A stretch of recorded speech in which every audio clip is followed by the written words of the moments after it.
최근 중국 왕이 뉴스에서는 조금 특이한 보도를 내놓았습니다.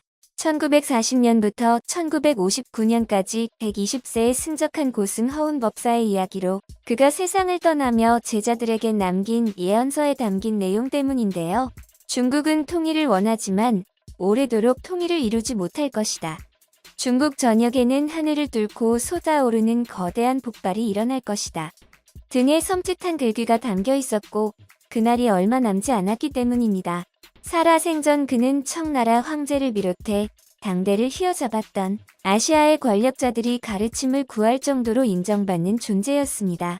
문화 대혁명 당시 사라진 줄로만 알았던 그의 예언서가 최근 중국 전역에 공개되었고 놀랍도록 정확한 내용에 중국인들이 적잖은 충격을 받음과 동시에 자신들이 부정하던 현실을 마주해야만 했는데요.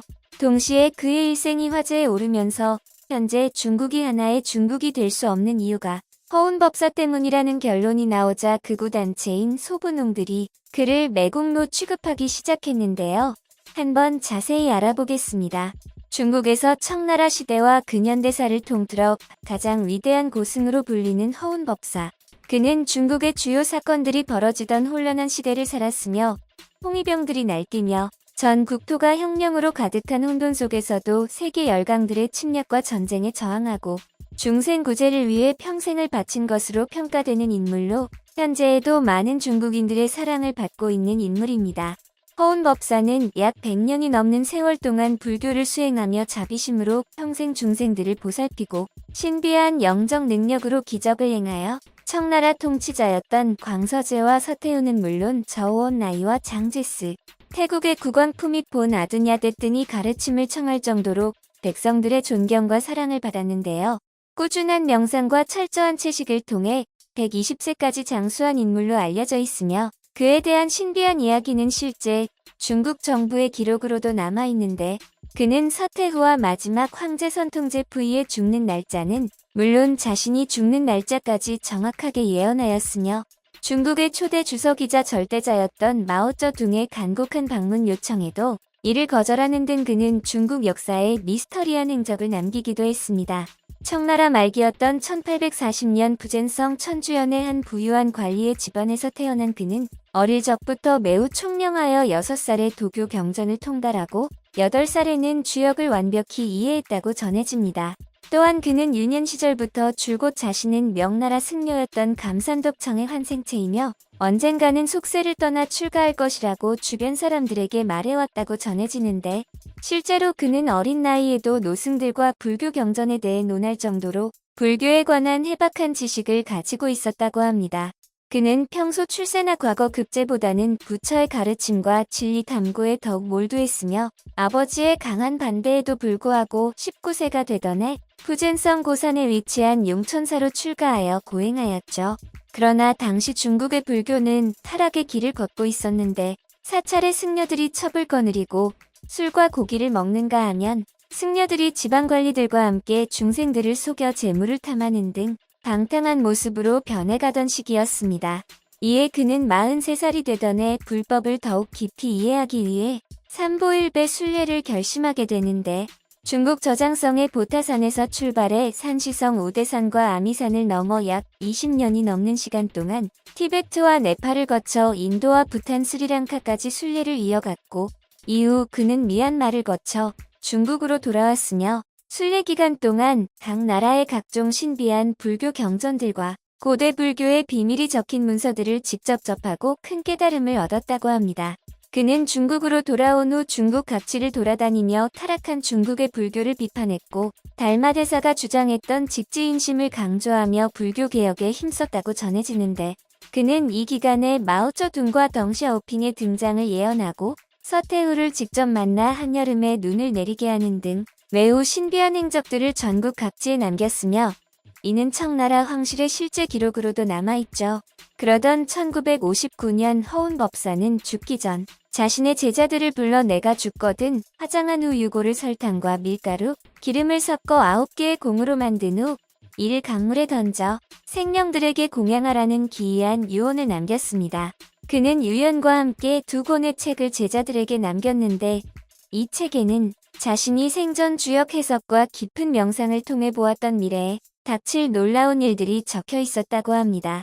그러나 이 예언서는 이후 중국의 문화 대혁명 당시 홍위병들에 의해 2권 중 1권이 불태워졌으며 이후 남아있던 1권마저 자취를 감추고 말았는데요.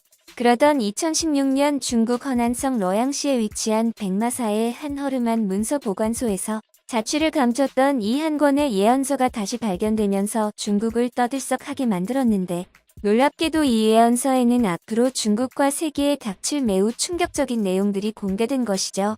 머지않아 중국은 오래된 잠에서 깨어나 다시 태동하게 될 것이다. 이날은 하늘로부터 큰 징조들이 있을 것인데 하늘이 번쩍거리고 사방에서 요란한 소리가 들릴 것이다. 이때 땅이 진동할 것인데 수십 위의 땅이 갈라지고 거대한 건물들이 무너질 것이며 사방이 비명소리와 울음소리로 가득할 것이다.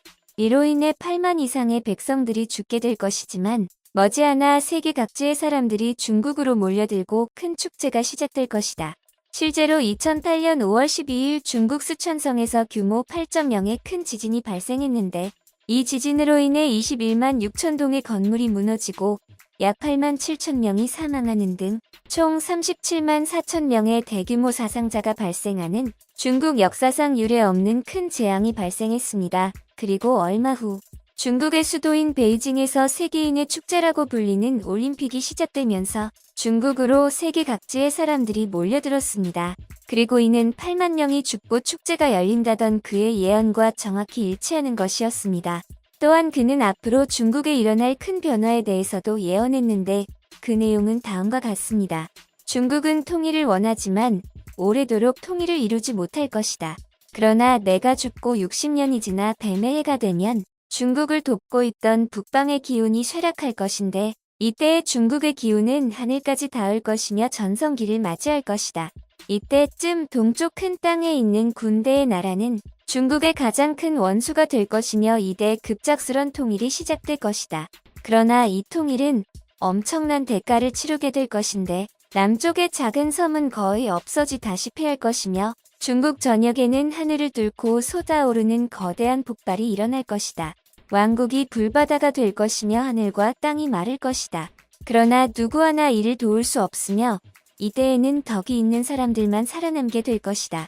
여기서 동쪽 큰 땅에 있는 군대의 나라는 미국으로 해석할 수 있는데, 실제로 최근 미국은 중국을 강도 높게 압박하고 있으며 지난해 미국 하원 의장이 대만을 직접 방문한 후 중국은 대만 섬을 포위하는 대규모 사격 훈련을 실시하는 등 긴장이 고조되고 있습니다. 미국의 전문가들은 2025년에서 2028년 사이를 중국의 대만 침공 시기로 보고 있으며 다가올 2025년은 그가 언급한 뱀의 해로 보여집니다.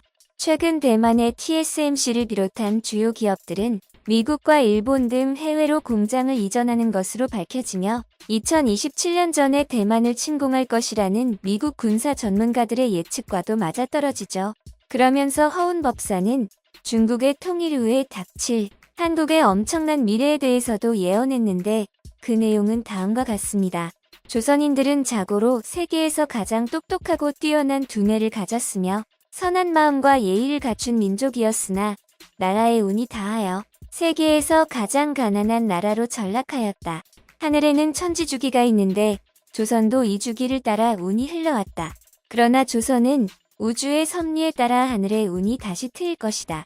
내가 죽은 후 80년이 되기 전에 조선은 다시 통일을 이룰 것인데 이는 중국이 통일한 후가 될 것이며 그것은 호랑이의 해에 일어날 것이다. 이때 조선은 원래의 기운을 되찾게 될 것이며 세계에서 가장 부유한 국가로 성장할 것인데 여러 나라의 다양한 인종들이 한국으로 몰려들 것이며 조선인들이 그들을 이끌 것이다. 조선은 이타적인 영혼들로 가득 차게 될 것이며 그들은 선한 세상을 다시 만들 것이다. 이처럼 그의 예언은 대한민국의 미래를 밝게 내다보고 있는데요. 최전에 가던 중국의 선풍을 중흥시킨 인물이지만 중국의 애국주의 성향을 가진 소부농들은 그를 증오하기도 합니다. 그가 법맥을 되살리면서 다음 세대 승려들이 현재 공산국가인 중국 전역에 퍼져갔고 이대 손인 선사들이 대만과 홍콩 등지에서 활동하면서 하나의 중국이 아닌 지역의 차이는 인정하는 방향으로 흘러갔고 지금의 통일되지 않은 중국이 이어졌기 때문인데요. 중국 토론 사이트인 쯔후에서는 120세까지 살았다는 허운이란 인물이 실존하는 인물인가에 대한 토론에 77만 개의 의견이 올라왔으며 그 내용을 보면 모든 종교에는 장수 신화가 있지. 이런 말도 안 되는 건 반박할 가치도 없어. 부처도 84세까지 살았다는데 그거보다 오래 살았다고? 허운의 허는 허구의 허다 등의 반응을 보이기도 했는데요. 그의 기이한 행적과 예언은 오늘날까지 중국에서 회자되고 있습니다.